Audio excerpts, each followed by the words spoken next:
Hello, Career Pulse podcast community. My name is Hayward Crawford. I am a filmmaker, financial coach, and content producer. I want to welcome you to the third episode of the Career Pulse podcast, your vital sign for career and business from everyday go-getters like you.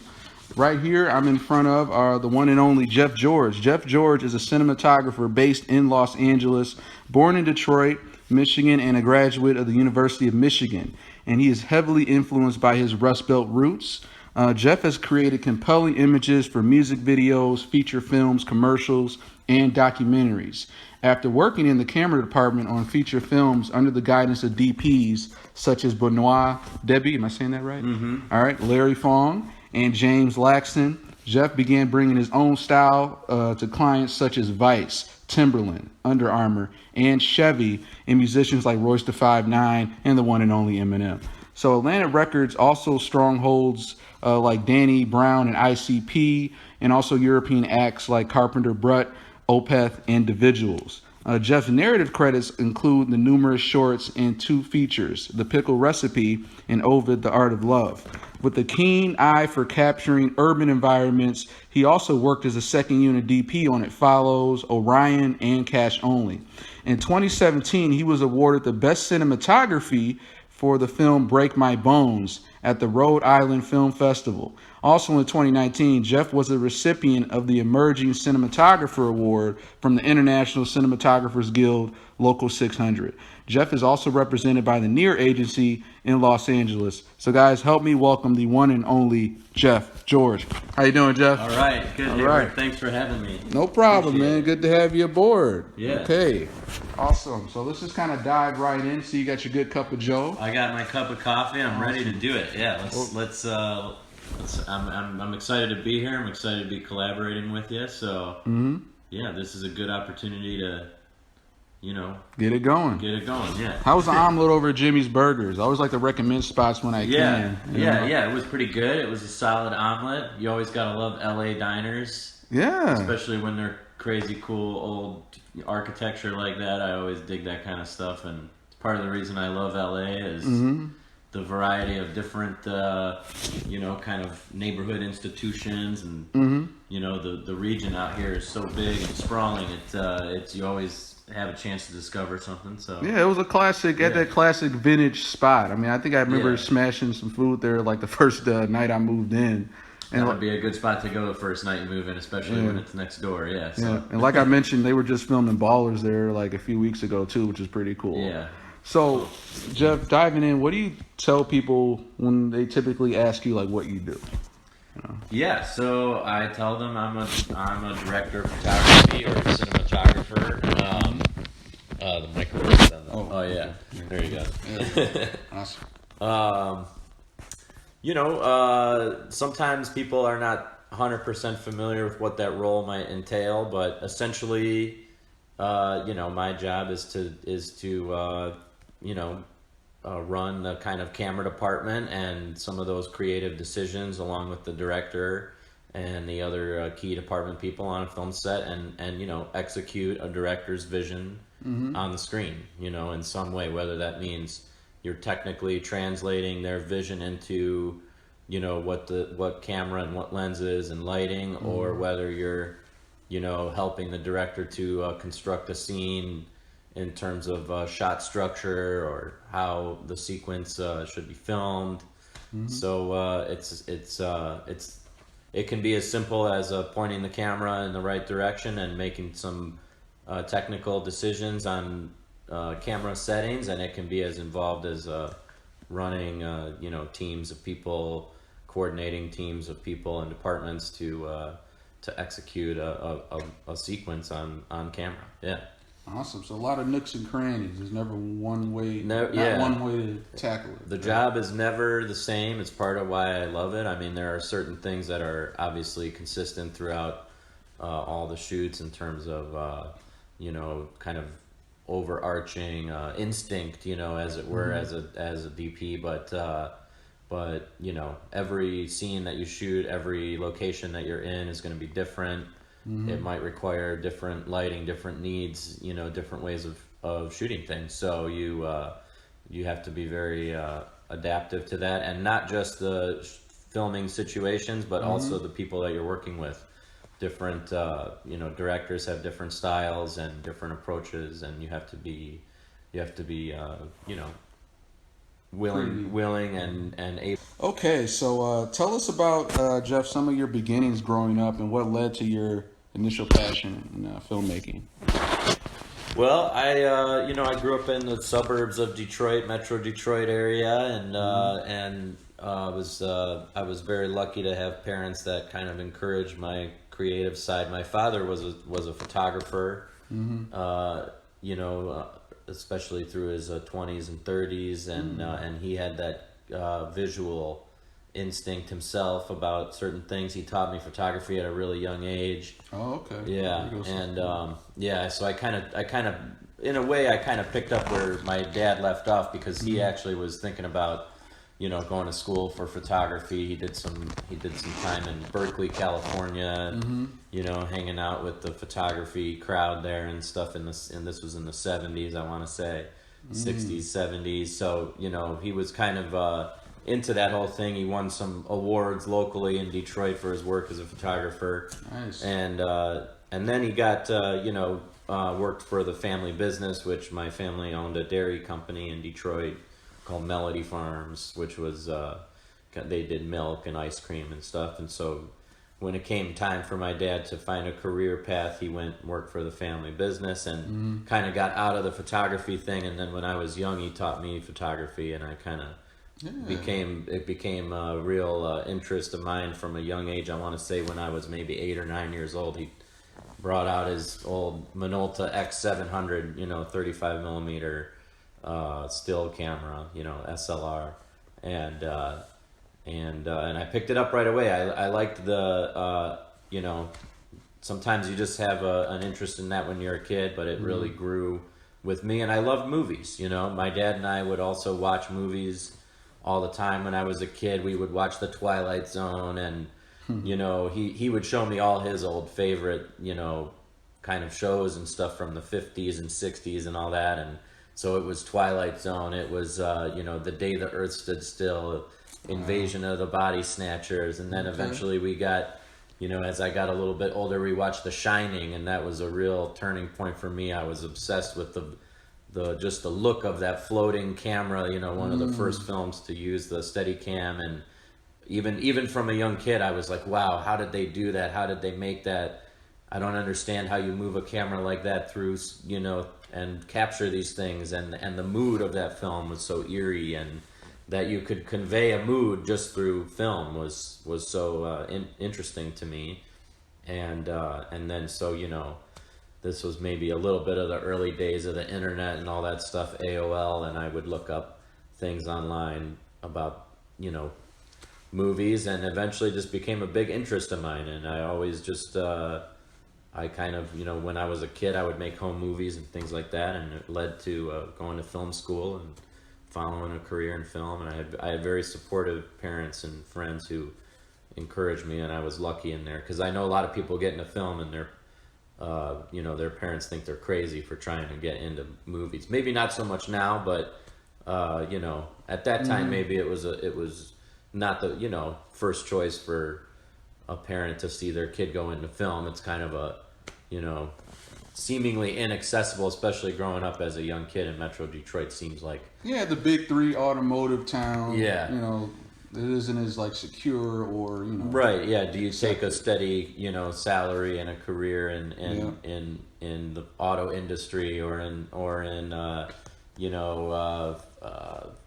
as a doctor or lawyer? But luckily my parents always had that creative side to them. My mom was in fashion design and stuff for a while, so they were pretty chill with it, which I really am grateful for. Yeah. Awesome. You said your first camera that he gave you was what was it called again? That Minolta X700. It's it's a still photo camera, and like an old SLR, and shot 35 millimeter film, so I kind of, and also in college we shot 16, and I'm really glad we did a lot of film work, and I shot film when I was younger in high school and college and stuff on that X700, because some of those basics of you know, cinematography, it comes down to photography too. You know, it's film speed, focal length, aperture, you know, shutter speed. Those four things are unchanging in every, you know, cinematography principle or camera. You know, if you understand the relationship between those four things, and you know that's a big primer to everything else, and you can, and working with film, you know, you really see immediately, you know, that the decisions you make on set affect what you end up getting developed, you know. Yep. And that waiting time in between, which we no longer have to deal with digital cinematography, you know, in some ways made you a lot more careful about the decisions you make when you're exposing and photographing something, so that you are not wasting film basically, or, you know, paying for footage or photos that are not coming out good, you know. So it hones your skill level, I want to say, a little bit. Right. It's a great way to be part of that generation. Maybe that last generation that really came up with film. I fortunately, when I went to film school, the film cameras were gone. I kind of came up in the, you know, when I did my film major at Wayne State, I think we had up the mini DV camera. So I came up with mini DV camera, not quite film, but at the same time, still looking back, you had to, you know, capture the, you know, put it in the log the content and all that. So it wasn't quite film, but at the same time, I do appreciate that. While it was more strenuous, I still appreciate that journey, because it still taught me some fundamentals with that. Totally. Yeah, and you know, there's no right camera or capture method or whatever. I mean, you can, you know, you can shoot on an iPhone, and it's about what resources you have and the story, and more than anything. But as a cinematographer, you have to understand all those different types of ways to capture images, and film. It all comes from concepts that come from shooting film and manual photography, basically. Yes. Okay. Cool. Anyway, yeah. Cool. So now, what attracted you, Jeff, to coming aboard a particular project? Or what are things that you look for that really speak out to you? Do you feel like at this point in your career you'd be a little more selective, or are you still a little more open to certain things? Yeah, I mean, you know, I'm a little bit more selective, but I think, you know, no matter how successful you might be or might not as a cinematographer, you're always thinking about trying to get that next job, and you know, that's part of the balance of or maybe part of the challenge of our industry in general, and also as working as a career cinematographer, is that, you know, you don't want to turn down too much, because you got to pay the bills at the end of the day. But I think these days I look for, more than anything, what people are involved, and you know, if the project just speaks to me in some way, I mean, I'm on board. And if a filmmaker approaches me and they want me for a project because they like my style, I always try to make that work, because you know, you want to work with somebody who likes your vision and recognizes it, and instead of trying to, you know, claw at some unattainable goal, like you know, working with a fantasy filmmaker who, you know, oh, I always wanted to work with some, you know, maybe you're not at the same level, or it's not quite as accessible as someone coming to you. So, you know, so I think not that you shouldn't chase your dreams or whatever, but, you know, yeah, I try to work with people that want to work with me and that I have good rapport with, and because that's really what it comes down to on set, is you just have to have good communication, and, you know, and yeah, of course the project has to be interesting and, you know, good in some way, but I think a project is good based on who's behind it, you know, not necessarily even, you know, there's things that you work out on set that maybe, you know, are in the script or not, or are in the treatment or not, and it comes down to making those quick decisions on set with somebody that you can collaborate with smoothly. And to me, that's maybe the biggest factor these days, is just trying to work on projects that there's good synergy and just good, you know, relationships with people. Good vibes. Good people. Good vibes. Yeah. There you go. Man. You gotta you really feel that. You gotta really feel the vibe. Yeah. So what was your experience like transitioning between Detroit and LA? I know you talked that you know, did work back and forth, and a lot of people can do the bi-coastal thing. Yeah. And when did you decide to, you know, I guess, make that transition?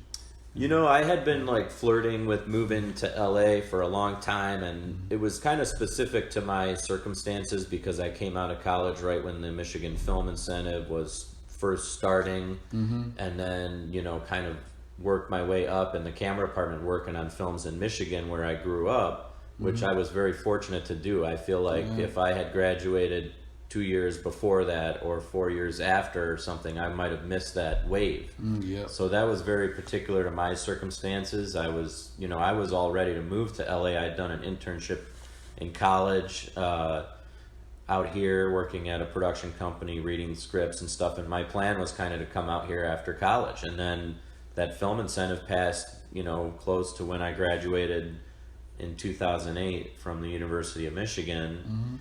And an opportunity opened up to a camera PA on a union feature that was shooting in Howell, Michigan called High School. Okay. And Not I, High School Musical. yeah, not High School Musical, Okay. but just high checking. school, yeah, All right. comedy film. All right. And so I jumped on it, and then, you know, the next thing you know, you're just working on one to the next, and you kind of get in that loop with those films. You know, the also there was kind of a shortage of crew in Michigan in general at that time, that because there weren't a ton of, you know, film professionals living in Michigan, and everyone was coming out from LA and New York and wherever to make these films, so they needed crew. So I thought I was going to move to LA, and I ended up saying, wow, you know, I'm getting plenty of work out here, I guess I'll stay. Right. And it turned into staying out there for 10 years. You know, by the time the film incentive kind of dried up and all the films went away, I had been lucky enough to work my way up in the camera department to be doing some operating, and I did second unit on like It Follows and those projects, and I was really, you know, doing well as you know, working as a camera person in Michigan. So by the time the films left, I was shooting some commercial work and things like that for some local companies, and I kind of just was like, you know what, this is working out. And then I would say maybe in the last couple of years that it started to slow down, at least for me in Michigan. You know, I think there's a phenomena happening right now in our industry in general, which makes sense from an economic standpoint, but that production companies are starting to hire in-house, and you know, the bigger projects there's a gap, but you know, it's either very low budget stuff or really high budget stuff that's going through agencies and things like that, and I wasn't represented at the time in Michigan. So I was kind of caught in this little bit of a limbo between, you know, maybe, you know, people were not reaching out about the really small projects because I had been lucky enough to do good work in Michigan, and not reaching out about the big, huge projects because it was just out of my league or whatever. So, Right. you know, so, you know, I saw kind of an opening to go for it, and I moved out to Los Angeles. And yeah, it was 3-4 months of transition, and I did go back to Detroit a couple times to work on some stuff there, just to kind of pay the bills, basically, with some of my regular Detroit clients, because there's always that 3 or 4, or it could be a year, you know, month thing where, you know, people, you know, you start getting calls from the market you were in, the place you just moved from. I'm getting calls from Detroit to work on stuff that I can't accept really because I'm in LA, and you're not getting calls in LA because you're new in LA, you know. That's tough. Yeah, so, and you know, but over the 10 years of working in film in Detroit, I had been lucky to meet a lot of people based out of Los Angeles, and you know, basically spent that first 6 months essentially, you know, just reconnecting with everybody that I had worked with over the last 10 years on films in Detroit. And you know, sure enough, a few of those connections end up working out, and someone sends, you know, a recommendation your way or whatever, and now I feel more in the loop after a year out in LA. I can, you know, I can still feel the ball moving forward, you know. There's still more connections to be made, but it's I'm definitely you know, busier than I was when I first got here, let me put that way. Yeah, so it's going good, but yeah, there was that transition time, and it's tough. Spent a lot of money just moving and getting a new place set up and getting all your stuff out here, and you don't have income coming in, so you kind of got to have some savings ready to go to pay the rent and pay the bills, and it was tough. It's not easy. It's also the cost of living out here is twice as much, if not 3 times. Astronomical. Yeah, so you know, you got to be prepared for it. I think I made the decision because it was the right point in my life to make that move. where I felt like I had a good base of portfolio of work that I could come out here and show people, and I wouldn't be too far out of the loop, because I had connections out here, things like that. Yeah, so it worked out. So you're at about a year? I'm at a year as of 4 days ago. Okay. Yeah. All right. Yeah. Congratulations. I'm a official LA or. Yeah. Well, yeah. Maybe after 3, we'll see. Okay. Now, looking back, Jeff, tell us about some of your favorite projects over the past 10 years, or can you pick? So many. When I was an AC, I worked on a lot of good movies that I really learned a lot from. When I started off my career, I was working as a first assistant camera, and I worked with amazing cinematographers that I learned from a great deal from. James Laxton, Chris Knorr, Benoit Debie. I got the opportunity to work on Batman vs Superman. That was a lot of fun. Doing the news unit, shooting all the news footage for that film. Okay.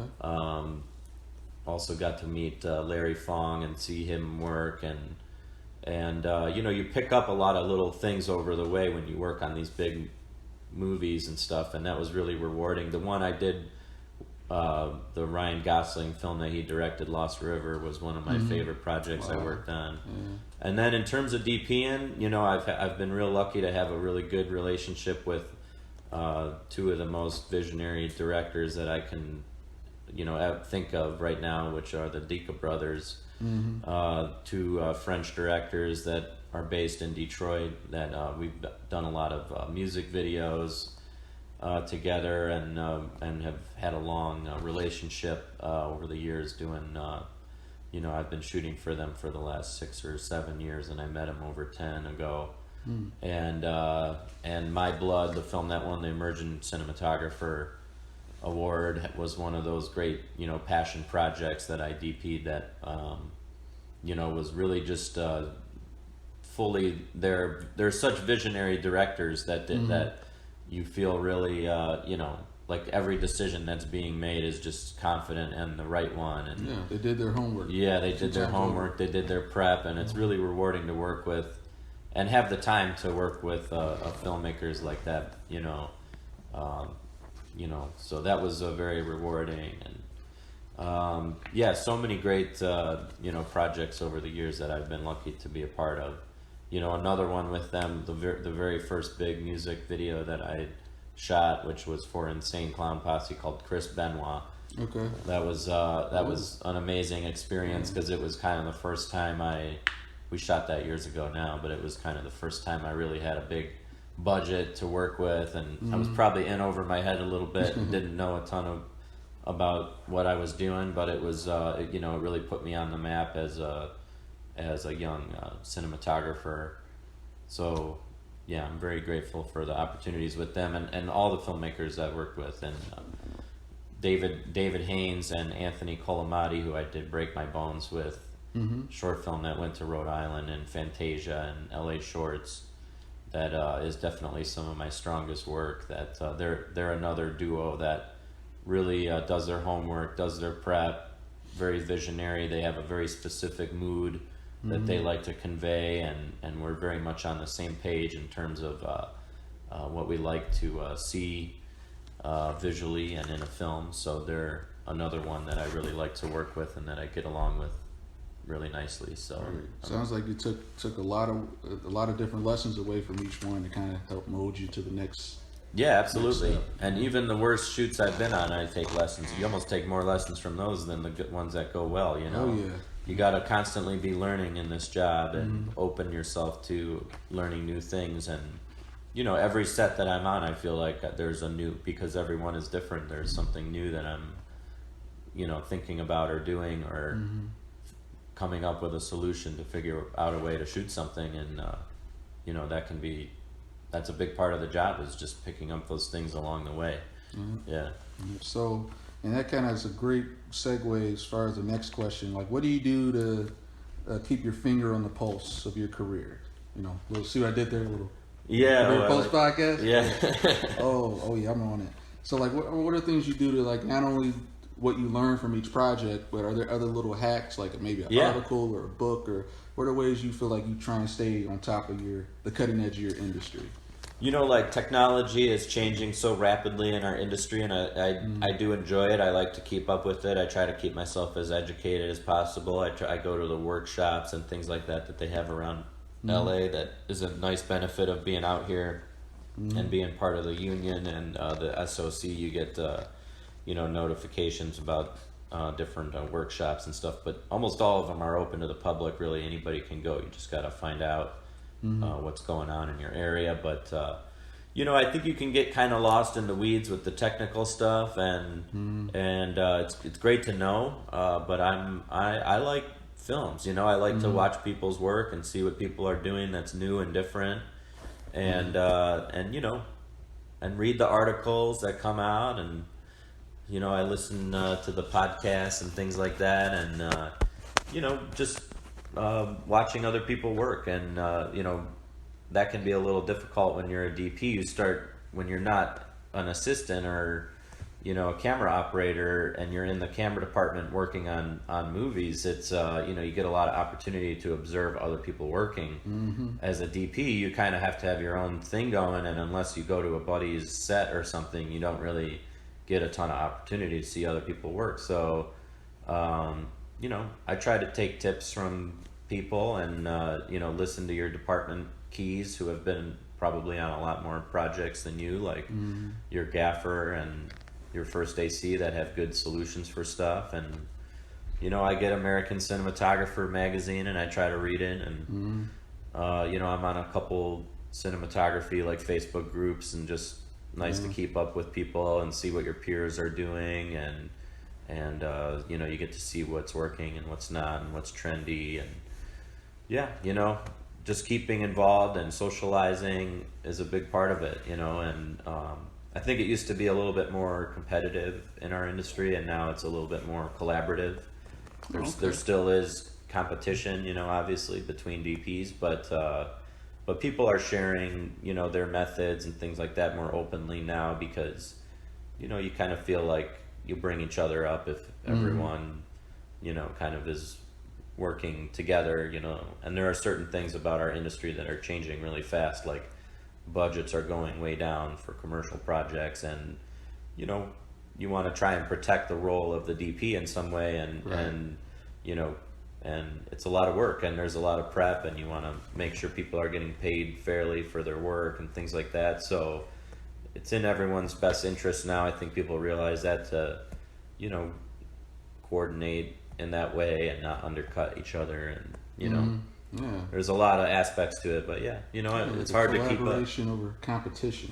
Yeah, that's nice. Culture. And there certainly is competition, and that's good, because it kind of lights the fire under you, and gets you to step up your game. But I think nowadays there's definitely more openness and acceptance of everyone understands we're all kind of in the same boat. When you're a DP, you're trying to do your thing, you're trying to get hired on jobs, you're trying to make connections with directors, and there's always those periods where you might have downtime, or you might be super busy, and it goes back and forth between those things, and it's not for the faint of heart. You got to have thick skin to just like get through the complexities of the scheduling and relationships, and and it can so anyway, it's an ongoing feat. Right. Yeah.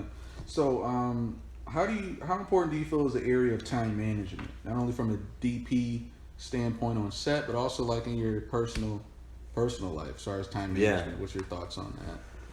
Well, on every project I work on, I when I draw up a shot list or work with the director to figure out our days or whatever it might be. I mean, timing is everything on set, and sometimes it's there's more shots to get than there is time to get them in. So the director and the AD are kind of looking to you to tell them whether things are feasible in a certain amount of time, and you really do have to understand how long things take on set. And it's always kind of a